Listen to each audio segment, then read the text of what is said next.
하나님 아버지, 이 시간도 주님의 전에 불러주시고 말씀 앞에 저희들을 앉혀주시니 감사합니다. 우리의 생각을 가지고 이 자리에 있는 것이 아니라 하나님을 사모하는 마음, 하나님을 사랑하는 마음으로 이 자리에 온전한 예배를 드려지게 하여 주시옵소서. 주님께서 주시는 말씀 가운데 지혜와 명철을 허락해 주시기도 간절히 원합니다. 주님의 말씀이 종이에 적힌 글자로 보이는 것이 아니라 주님의 살아있는 음성으로 들리게 하시고 그 말씀이 우리의 삶으로 드러나게 하여 주시옵소서. 오늘 이 시간도 말씀 가운데 함께하여 주실 우리 주 예수님의 이름으로 기도합니다. 아멘.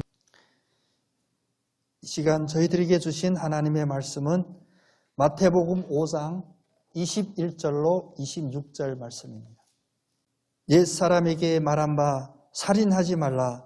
누구든지 살인하면 심판을 받게 되리라 하였다는 것을 너희가 들었으나 나는 너희에게 이르노니 형제에게 노하는 자마다 심판을 받게 되고 형제를 대하여 라가라 하는 자는 공회에 잡혀가게 되고 미련한 놈이라 하는 자는 지옥불에 들어가게 되리라.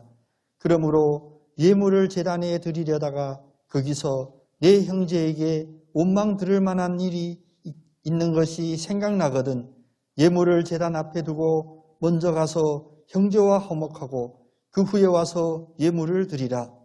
너를 고발하는 자와 함께 길에 있을 때에 급히 사화하라.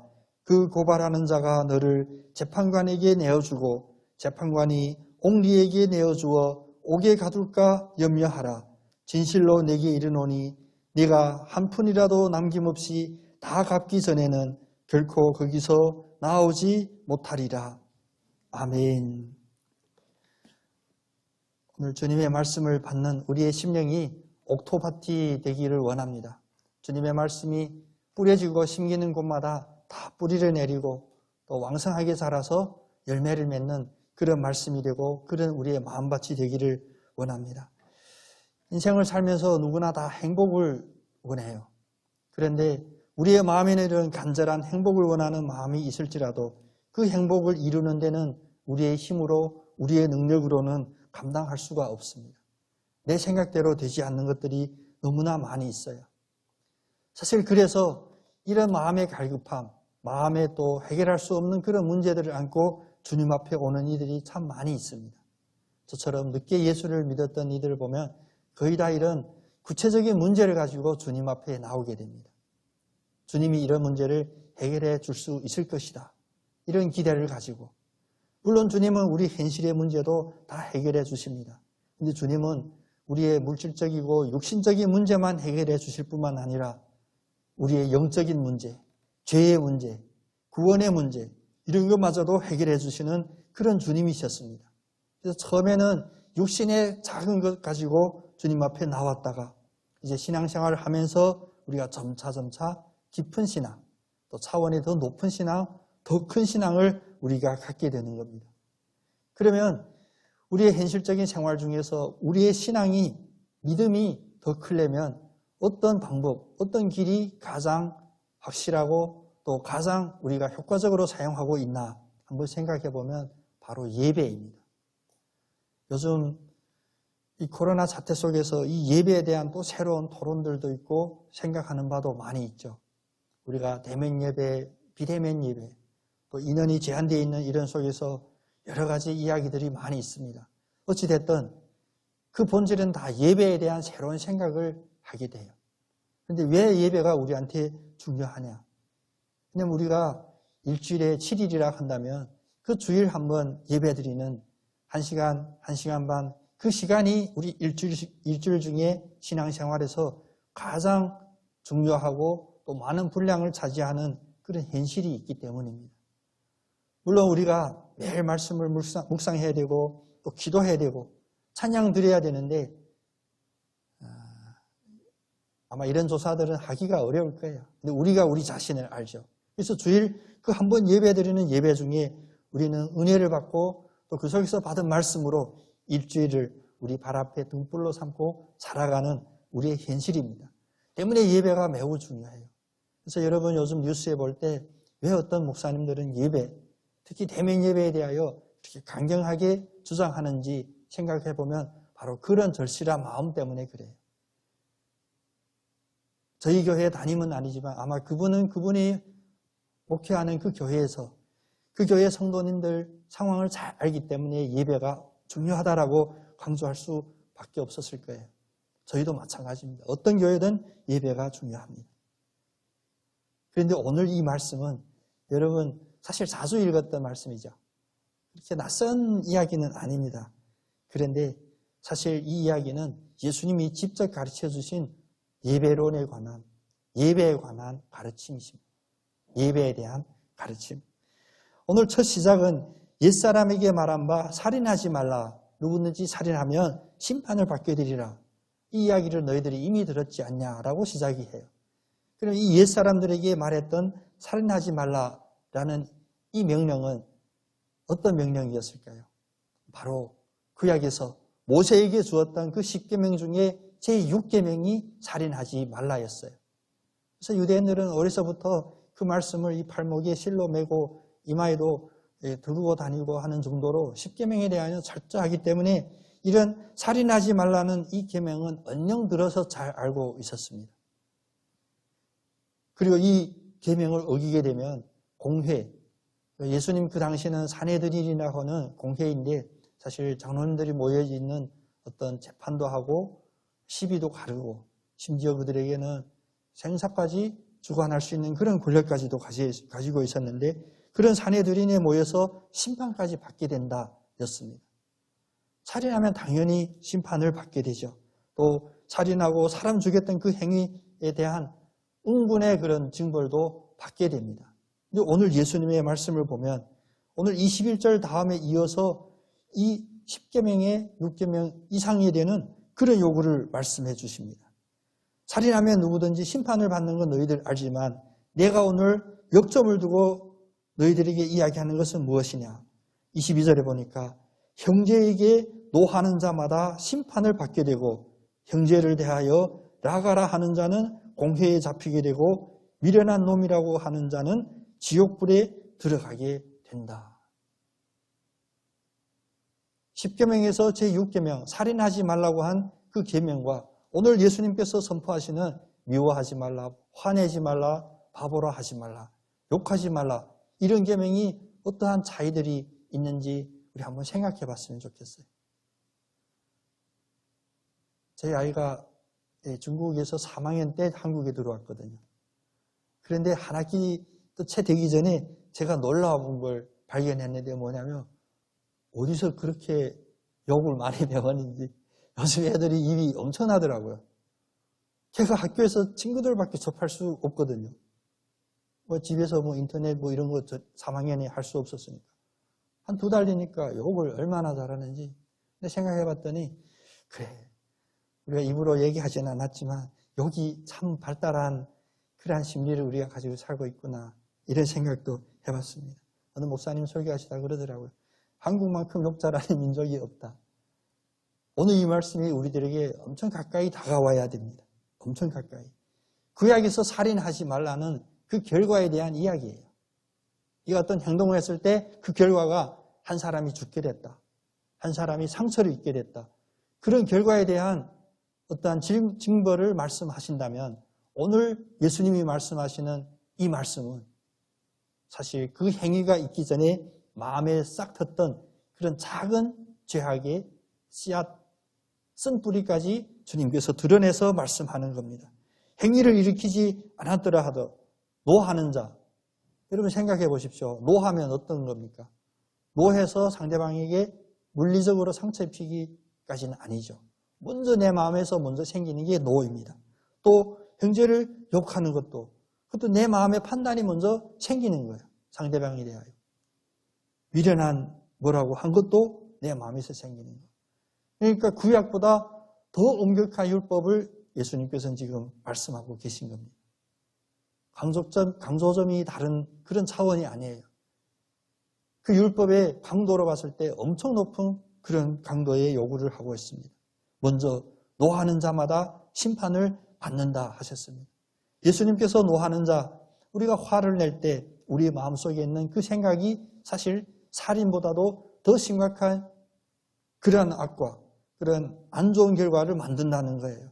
비록 칼을 가지고 상대방을 찌르지 않았다 할지라도 노하는 그 순간 이미 상대방뿐만 아니라 나 자신에게도 칼로 찌른 거예요. 세상에 가장 어려운 게 인간관계라고 사람들은 그렇게 이야기합니다. 그래서 많은 사람은 다 피하고 산에 들어가죠.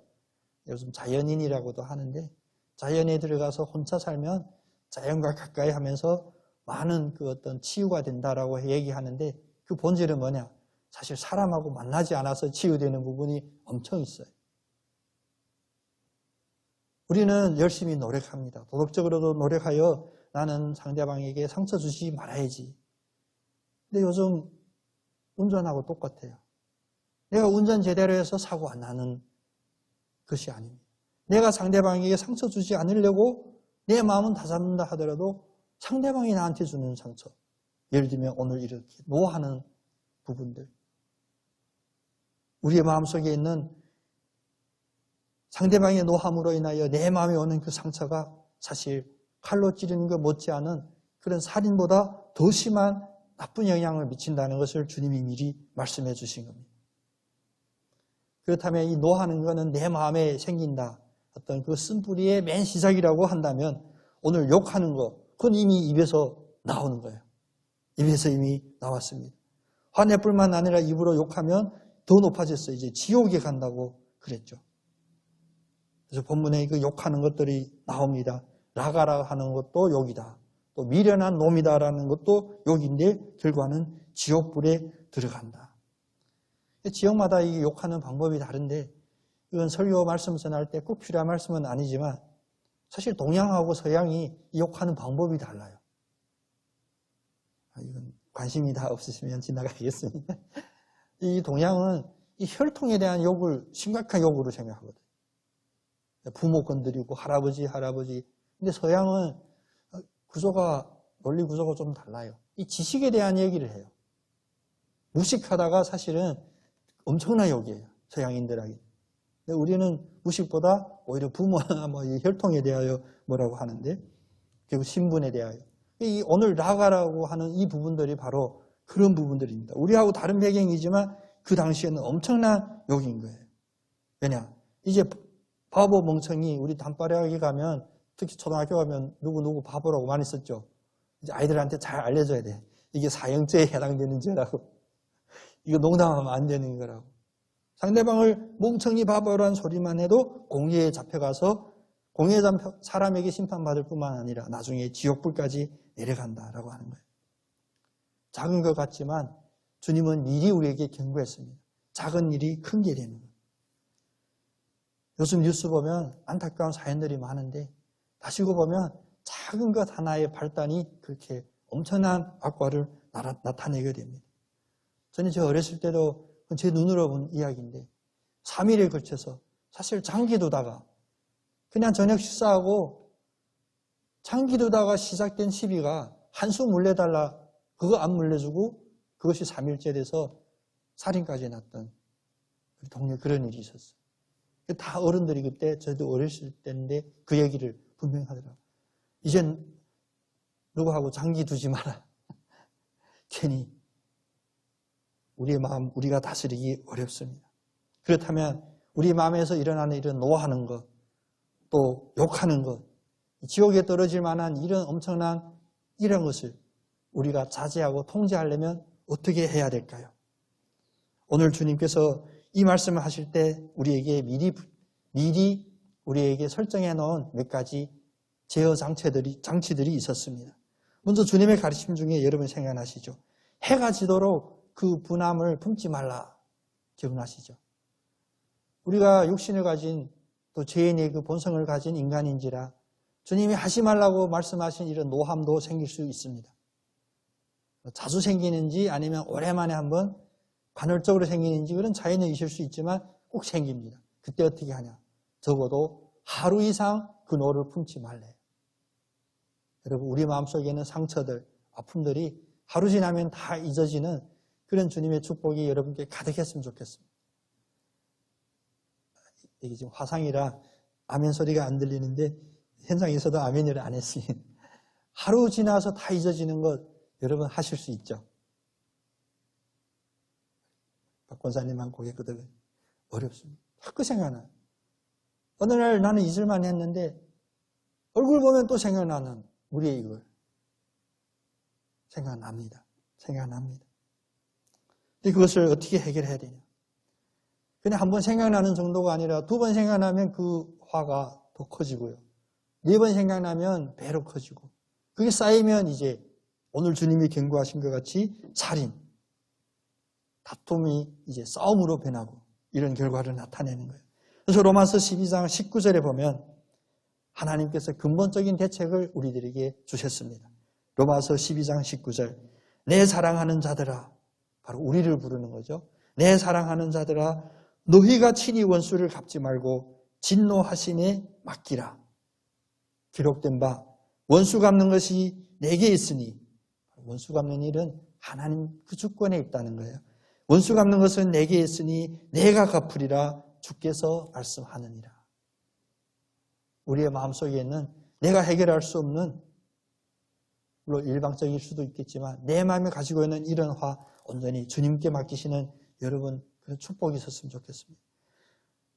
부딪히는 모든 문제들을 내가 해결하려고 하지 않고, 물론 따지려면 어려워요. 왜냐하면 요즘 다 자기 입장이 있거든요. 근데 입장을 바꿔서 보면 제 3자가 봤을 때 별거 아닌데 현실이 그렇지를 않아요. 왜냐하면 자기 입장이 다 다르기 때문에 자기가 받는 상처들, 마음에 생긴 노가 달라요.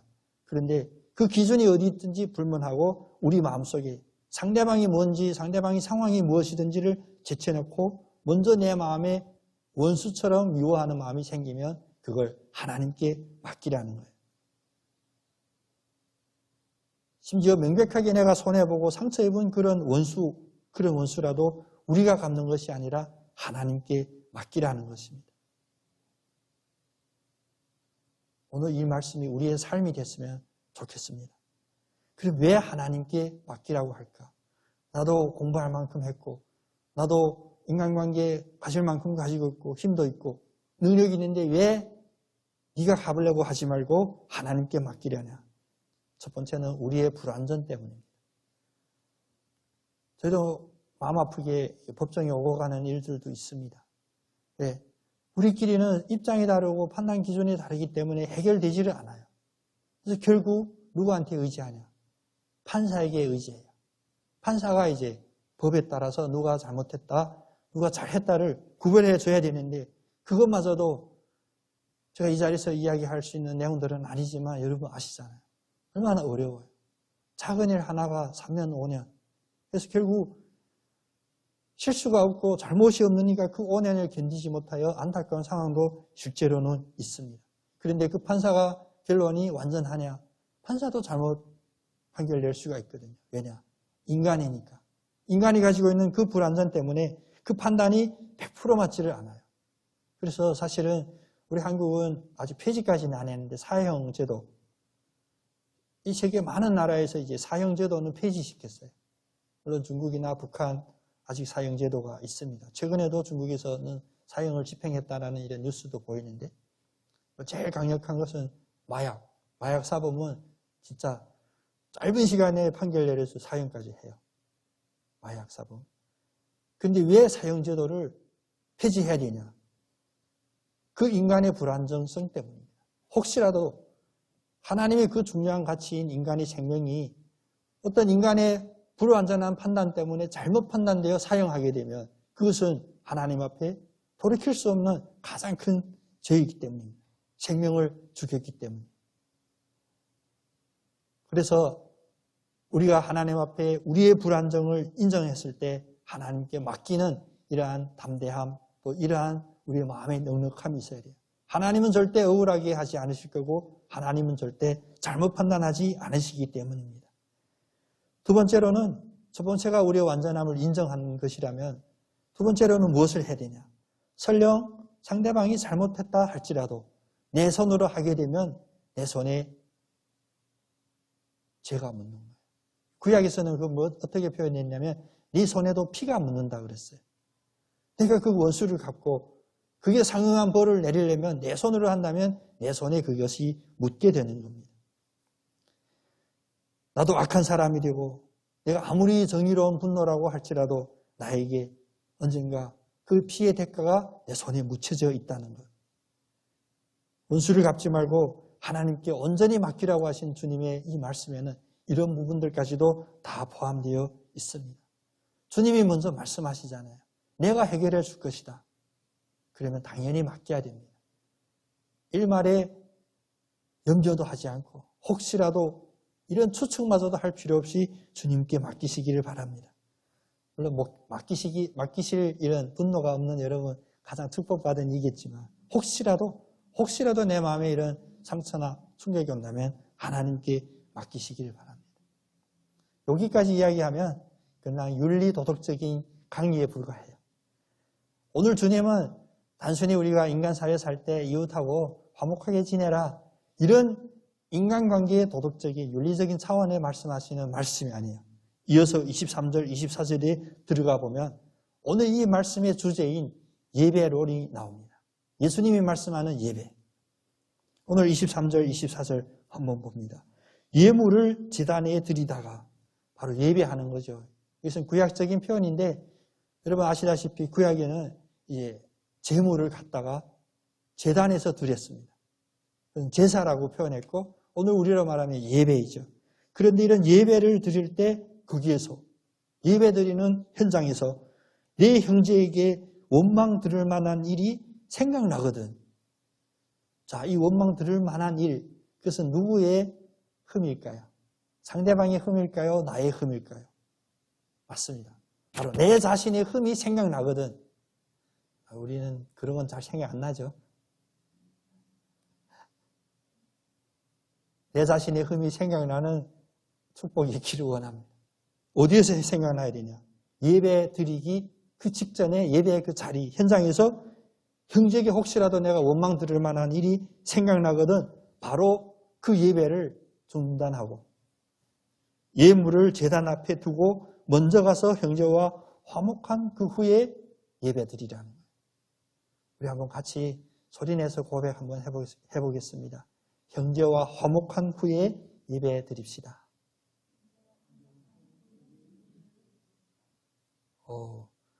어떤 꼬장꼬장한 선배님 같은 난리할 거예요. 너 어디서 수학 훈련 이렇게 받았냐? 하나님과의 관계가 먼저이지. 맞습니다. 하나님과의 관계가 인간의 관계 먼저입니다. 우리 앞에서 말씀했듯이 인간 간의 원한, 원수 갚는 일마저도 하나님께 맡겼잖아요. 그러니까 우리가 하나님께 맡길 수 있는 그런 하나님의 자녀로 제대로 섰을 때 하나님과의 관계가 우리 그 다음에 오는 인간관계를 해주실 수 있는데 오늘 이 말씀은 제가 유추해내는 논리가 아니에요. 주님이 직접 말씀하신 논리입니다. 예배 드리기 전에 내 마음에 혹시라도 형제한테서 원망 들을 만한 일, 어찌 보면 확정성이 아니에요. 혹시라도 형제가 나를 원망하지 않을까? 이런 생각이 스치더라도 예배를 잠시 멈추고 먼저 형제와 화목한 후에 예배를 드리라고 합니다. 여러분, 이 엄정한 말씀이 특히 오늘 우리 코로나 이 시기, 주님이 왜 코로나라고 하는 비대면이라고 하는 이런 안타까운 시간을 줬나? 깊은 생각이 있었으면 좋겠습니다. 이 기간 동안 우리에게 쌓였던 많은 문제들이 해결되는 눈처럼 녹는 그런 축복이 있었으면 좋겠어요. 주님이 기다리고 계시는 것 같아요. 우리에게 시간을 주고 기회를 주고 오늘 말씀까지도 주시고 하나님과의 관계 회복하고 하나님과의 그 관계를 유지하는 데 예배가 필수적이라면 오늘 주님은 이 예배 이전에 먼저 형제와의 화목을 말씀해 주십니다. 그렇다면 다른 논리로 다른 표현으로 한다면 형제와 화목하지 않고 하나님 앞에 양을 잡거나 소를 잡거나 염소를 잡거나 흠없는 제물을 드릴지라도 하나님이 받으시는 제사가 아니라는 것.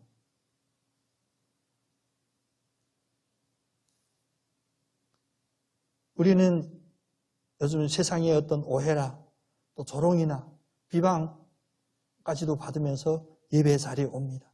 우리가 예배 자리에 올 때 형제와의 이런 일들이 다 해결되고 와서 참 예배 속에서 참 예배를 드리고 또 은혜를 받는 여러분 모두가 됐으면 좋겠습니다. 제사를 하나님 앞에 드릴 때 반성할 것이 생각난다면 그것을 멈추라까지도 말씀하신 우리 주님의 말씀입니다. 형제들끼리 원망 들을 만한 일이 있는지 생각나거든 멈추고, 또 역으로 형제에게서 내가 마음 아픈 상처가 생각나면 바로 멈추고. 왜냐? 그 마음 상태로 예배드리기가 어려운 거예요. 결코 인간관계가 중요해서가 아닙니다. 우리의 마음속에 있는 이런 인간관계 때문에 마음의 앙금이나 화나 분노, 원한이 있을 때 하나님 앞에 제대로 된 참된 예배를 드릴 수 없기 때문입니다. 때문에 이것은 순서 문제입니다. 중요하고 덜 중요한 문제가 아니라 예배 드리기 전에 우리 마음에 있는 이런 것들 다 해결하고 나가는 우리가 됐으면 좋겠습니다. 용서하는 것 쉽지 않죠. 참 쉽지 않습니다. 그래서 우리가 기독교 역사 2000년 동안 용서의 어떤 사례로 예화로 들 수 있는 예화가 그렇게 많지 않다는 거예요. 2000년이라고 하는 이 오랜 세월에 비해서는. 대표적인 우리 한국교회 역사에 언급이 되는 손양호 목사님. 자기 아들을 죽인 그 원수를 자기 양아들로 삼는 것만큼 그런 사랑을 베푸고 그것을 용서라고 우리가 표현을 하죠. 그럼 그분들이 이런 용서를 베풀 수 있는 것은 무엇일까? 다른 말로 하면 예배에 있어서 하나님께 진정으로 참된 예배를 드릴 수 있는 분이다. 우리는 판단할 수가 있는 거예요. 왜? 인간의 눈에 보이는 인간관계에서 이런 원수의 문제들, 원망 들을 만한 일들, 상처의 문제들을 해결하는 분이면 하나님과의 관계 문제도 충분히 예배 안에서 해결될 수 있는 분이라고 볼 수가 있습니다. 왜 이 말씀을 듣는데 내 마음에 다시 그 상처들이 생각이 나지? 그래서 우리가 기도해야 돼요. 그래서 우리가 말씀을 붙잡아야 돼요. 오늘 24절에 보면 요즘 우리 아이들이 잘 이해하기 어려운 함자를 썼어요. 24절 말씀에 보면 25절. 너를 고발하는 자, 이건 더 심각해요. 이제 원망 들을 만한 일이 내가 생각난 게 아니라 상대방이 이미 이 발단을 일으켰어요. 나를 고발했습니다. 이제 나를 고발하는 사람과 함께 길에 있을 때라도 급히, 빨리 뭐 해야 되냐? 사화하라, 이죠. 우리 임 장로님은 금방 아시겠죠? 이 사화가 뭐냐면 사적으로, 개인적으로 해결하라는 거예요. 이 다른 용어로 뭐라고 하죠? 합의보다? 그러니까 이 법정까지 가서 이렇게 하기 전에 상대방은 저를 고소했어요. 그러면 길에서 만나거든 빨리 사화. 개인 대 개인으로 이 문제를 해결하라는 거예요. 그리고 나서 다시 예배 자리 가야 되는데 혹시 이것이 이루어지지 않으면 예배 가운데서 하나님과의 관계의 회복은 일단 제쳐놓고 더 심각한 것이 무엇이냐. 오늘 법정에 가면 고발하는 자가 재판관에게 내어주고 재판관이 다시 옥리, 간수죠. 감옥 지키는 자에게 넘겨줘서 옥에 가둘 수 있다. 이것을 염두에 두래요. 이것을 먼저 걱정하래요. 내가 어떻게 하면 상대를 이길까? 이길까를 생각하는 것이 아니라 먼저 이 일 때문에 내가 사화, 이 문제를 인간 대 인간으로 해결하지 않으면 결국 이런 일이 벌어질까 네가 먼저 염려하라고 합니다. 불완전한 인간들이 하는 일, 특별히 하나님이 이미 말씀하시는데도 불구하고 하나님께 맡기지 않고 내가 어떻게 해보자, 내가 어떻게든 해결봐야지, 아니 내 손으로 해야 내 분이 풀릴 것 같아, 이런 마음을 갖고 있는 이들에게 오늘 주신 말씀이었습니다. 그래서 26절에 보면 진실로 얘기해요. 주님이 강조하십니다. 진실로 내게 이르노니 네가 한 푼이라도 남김없이 다 갚기 전에는 결코 거기서 나오지 못하리라.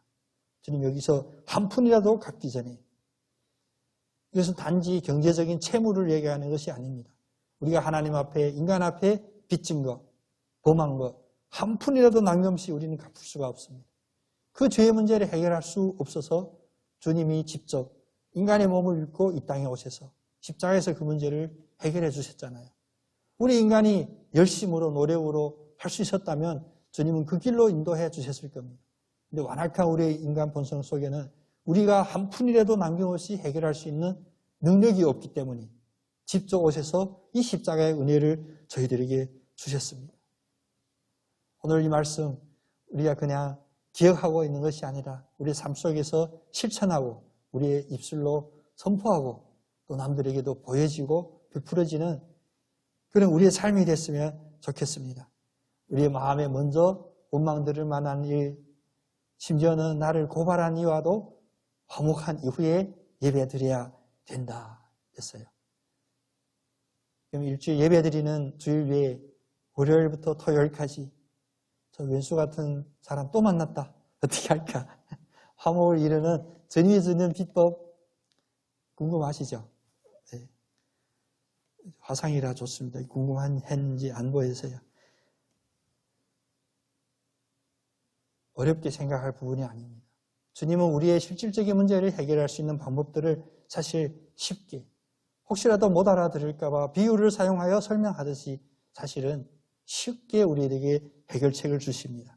심지어 주님이 주시는 어떤 명령들도 가벼운 법례라고 우리 지금 5장이 앞절에서 우리가 봤잖아요. 그럼 화목을 이루는 그 비결은 뭐냐? 우리 한번 원하든 원치 않든 강제적으로 한번 같이 고백해 보겠습니다. 내가 죽고 주님이 사는 것. 아멘. 방법이 그겁니다. 내가 죽고 주님이 살면 화목이 돼요. 내가 죽고 주님이 사는 것. 요한복음 12장 24절에 보면 주님의 이런 가르침이 있잖아요. 내가 진실로 진실로 너희에게 이르노니, 강조 2번 했습니다. 진실로 진실로. 엄청 중요하다 그 말씀이죠. 무엇을 강조했냐? 진실로 진실로 너희에게 이르노니 한 알의 밀이 땅에 떨어져 죽지 아니하면 한 알 그대로 있고 죽으면 많은 열매를 맺느니라. 여러분은 한 알의 밀알입니다. 그런데 많은 열매를 맺을 수 있습니다. 어떻게? 죽으면.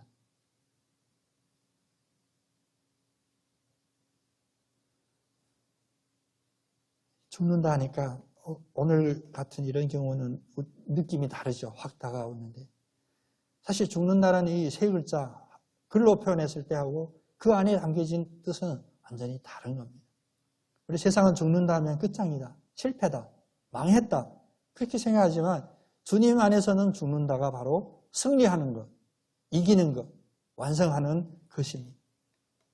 그래서 인간은 죽는다에 대한 공포도 있고 또 죽음에 대하여 슬퍼도 하고 아쉬워도 하지만 그래서 주 안에서 죽으면 살리라 이 말씀을 세상은 잘 이해하지 못하지만 이것이 진리입니다. 주 안에서 죽을 때 더 많은 열매를 맺는 것이다. 이것을 체험하고 이것을 삶으로 살았던 바울, 그는 뭐라고 고백했습니까? 나는 날마다 죽노라. 날마다 죽는데. 그것이 바로 바울의 삶의 고백이었습니다. 내가 날마다 죽는다. 그것은 뭐냐면 나의 옛사람, 아직도 화를 내고 아직도 형제를 욕하고 아직도 원수 보면 내 손으로 이 원수 갚아야 직성이 풀린다고 하는 그 옛사람을 십자가에 죽이고 누가 사냐? 주님이 다시 사시는 그런 삶을 산다는 겁니다. 내가 죽고 예수님이 사는 것, 이 아름다운 고백이 우리의 참 고백이 됐으면 좋겠습니다. 주님이 이거 체크한다면 주님의 은혜의 방법이 있겠지만 저희끼리 우리 교회 공동체 안에서 한 사람을 바라봤을 때 저분은 화목을 이룰 수 있는 날마다 십자가에 죽는 분이구나. 예수님 모습이 보이는구나 판단하려면 어떤 판단의 기준이 있어야겠죠. 제가 생각해 보니까 첫 번째 기준은 뭐냐? 말이 없는 거예요. 거창하게 신앙 고백한 것이 우리의 삶으로 드러난다면 내가 죽고 십자가에 그 예수님이 사시는 모습이 보이려면 첫 번째는 말이 없는 거예요. 세상 말, 이게 성경에 나오는 얘기 아닌데 세상에도 그런 얘기 있잖아요. 죽은 자는 말이 없다. 하고 싶어요. 눈에 보여요. 그런데 우리는 불완전해요. 왜 하나님이 하나님께 맡기려 했냐? 내가 가지고 있는 경험이나 내가 서 있는 그 입장에서 바라봤을 때는 꼭 지적하고 싶고 말하고 싶은데 아닙니다. 우리는 불완전해요. 우리가 알지 못하고 생각지 못했던 그런 것들이 있습니다. 시간이 지나면 그것이 밝혀질 때 우리는 늦잖아요. 세상은 그래서 후회가 많아요. 그때 그러지 말았어야 됐는데. 근데 그 시작이 어딥니까? 오늘 이렇게 과격하게 화를 낸다, 욕한다, 싸운다, 살인한다. 이기 전에 먼저 말로 그것이 드러났을 때 상대방도 더 억울해요. 오해당했으니까. 나는 그런 마음이 아니었는데. 그래서 그 오해를 풀려고 또 말을 하면 말이 또 말을 낳고 말이 또 말을 낳고. 그런데 한쪽이라도 말이 없으면 메아리가 안 생겨요. 내가 죽고 예수님이 사는 삶의 그 표징 첫 번째는 바로 말이 없는 거예요. 두 번째로는 그러한 삶을 사는 사람은 욕심이 없어요. 심지어는 세상이 제일 이해할 수가 없겠죠. 욕심만 없을 뿐만 아니라 손해도 많이 봅니다. 남들한테 봤을 때는 늘 당하는 듯 보여요. 그런데 당할 수 있다는 거 얼마나 감사한 일이에요. 내가 가진 거 아무것도 없으면 당하지도 않아요. 내가 없으니까 욕심을 부리게 되는데 가지고 있음에도 주님이 주셨음에도 부리는 그런 욕심.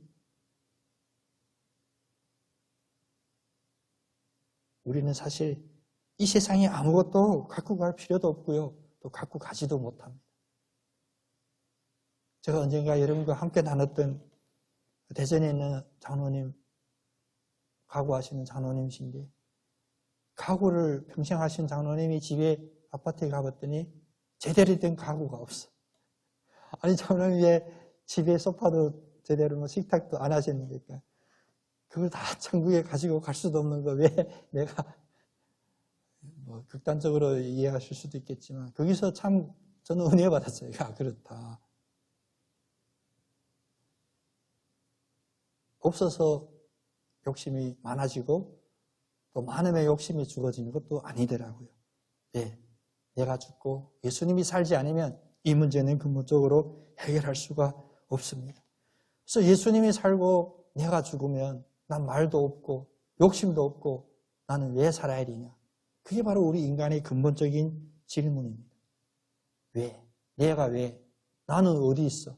그게 언제부터 시작이 되냐면 사실 우리 인류 역사를 보면 중세 이후부터 이 생각이 생기게 됐어요. 그 우리가 말하는 좋게 표현하는 예수 믿지 않는 이들이 제일 즐겨하는 르네상스가 바로 그 시작입니다. 갑자기 인간이 이제 살아나요. 인간의 능력. 지금까지 신은 허구였다. 나는 할 수 있다. 인간이 할 수 있다. 사실 우리가 교회 안에서 우리가 예배 드리지만 물론 형제가 화목하기 이전에 화목하지도 않고 드리는 예배도 많이 있지만 우리가 예수 그리스도를 믿는 그리스도인이라고 앉아있지 우리 생각 중에 많게는 이 인본주의 르네상스 생각이 많이 있어요. 왜냐? 우리 교육이 그런 교육이니까. 인간은 할 수 있다. 인간은 능력이 있다. 단지 내가 더 노력하지 않았을 뿐이다. 하면 된다. 예수님이 살고 내가 죽으면 내가 왜 이 생각이 안 나는 거예요. 이 생각이 죽는 거예요. 그래서 세상은 아까 이게 지옥 불에 떨어질 만한 우리를 바보라 하고 멍청이라고 할 수도 있습니다. 근데 이것은 주님 앞에서는 칭찬인 줄로 믿으시기를 바랍니다. 그래서 갈라디아에서 20장 20절 우리가 잘 아는 말씀처럼 내가 이제 그리스도와 함께 십자가에 못 박혀 죽었나니 그런즉 이제는 내가 산 것이 아니요 오직 내 안에 예수께서 사신 것이라. 이제 내가 육체 가운데 사는 것은 나를 사랑하사 나를 위하여 자기 몸을 버리신 하나님의 아들을 믿는 그 믿음 안에서 사는 것이라. 이 말씀이 우리의 삶이 되기를 원합니다. 내가 주님 앞에는 억울함이 없어요. 주님 왜? 저는 어디 있어요? 제 자리는 어디 있습니까? 그런 생각이 드는 순간 우리는 아직도 주님 앞에 제대로 예배드리지 못하는 아직도 밖에서 살고 있는 그 탕자와 같은 상태입니다. 주님이 하시는 것 순종할 수 있어야 되고 내 앞에 벌려진 어떠한 상황이든지 주님이 섭리하시면 저는 받아들이겠습니다. 그게 바로 내가 죽고 내 욕심이 없어지는 거예요. 그렇게 되면 다른 사람 판단하고 정죄하지도 않아도 돼요. 평가하지도 않아도 돼요. 내가 옛사람을 십자가에 죽듯이 상대방이 다른 사람이 나에게 줬던 그런 것들도 십자가에 함께 죽어져야 됩니다. 그리고 이제 새로 거듭난 사람은 주님 앞에 전적으로 순종하고 복종하는 그런 삶. 루터가 그런 비유를 했습니다. 인간이라는 존재는 당나귀와 같다. 왜 당나귀로 비유했는지 독일 문화는 당나귀 비유를 많이 욕할 때는 돼지로 비유하고요. 근데 인간이라는 주제는 당나귀래요. 근데 이 당나귀 위에 하나님이라고 하는 주인이 타면 이제 하나님의 길을 가는 당나귀이고 사탄이라고 하는 마귀가 주인이 타게 되면 사탄의 길을 간대요. 그러면 이 이야기 속에서 여러분 곰곰이 생각해 봐야 됩니다. 인간은 아예 그게 뭐 조연도 아닙니다. 인간의 존재는 그냥 도구예요. 근데 요즘 우리는 어떻게 생각합니까? 모든 문제에 있어서 나. 적어도 내가 주연은 아니더라도 내가 있어야 돼요. 하나님과 나 사이의 문제에 있어서도. 그래서 흔히 가끔 그런 분들을 보지만 모든 문제를 볼 때 주인공이 3명이 등장해요. 그 자리에. 하나님과 마귀 사탄과 나까지. 보면 지위나 모든 생각하는 것이 거의 균등하게 갖고 있으면 그러면 시작부터 잘못됐어요. 나는 하나님 앞에 당나귀입니다. 심지어 사탄 마귀 앞에서도 나는 저항할 힘이 전혀 없는 당나귀입니다. 이 고백이 우리에게 선행돼야 돼요. 그래서 이 고백 속에서 저는 죽었습니다. 저는 없습니다. 그 고백이 이제 역으로 올라가면 이제 예배 드리기 전에 생각나도 화해할 수 있고 원수를 만나도 반겨줄 수 있고 안아줄 수 있고 심지어 내 아들을 죽인 그 원수를 내 양아들로 삼을 수 있는 그런 용서가 베풀어지고 화해가 이루어지는 것입니다. 오늘 긴 시간 여하도 없이 어찌 보면 딱딱하게 들릴 만한 그런 이야기를 함께 나눴는데 주님의 말씀이라고 저는 믿습니다. 제가 지금 산상수훈 주님께서 직접 가르치신 그 가르침 쭉 읽다가 오늘까지 왔잖아요. 앞으로도 수요일 저녁 한동안 주님의 이 가르침, 또 인간의 어떤 신학으로 정리된 그런 논리가 아니라 주님은 뭐라고 말씀하셨냐 그 원문을 이렇게 보기를 원하는데 그 속에서 오늘 이 시점에 이 말씀이 우리에게 주어졌습니다. 하나님은 절대 우연히 우리에게 주시는 말씀이 아니라고 저는 믿습니다. 더 중요하기는 요즘 예배 때문에 이렇게 심각한 상황에 처해 있는 우리 모두에게 예배보다 더 중요한 것, 형제와 화목한 이후에 예배를 드리라는 이 말씀이 오늘 우리들에게 참으로 마음이 울릴 만한 그런 경종으로 들려지기를 원합니다. 세상과 화목하게 하는 그 주님께 온전히 의지하여 주님이 잘했다고 칭찬할 수 있는 우리 모두가 되어서 그것이 바로 우리의 참 예배의 회복, 순교의 그런 각오의 예배가 되기를 다시 한번 축복합니다.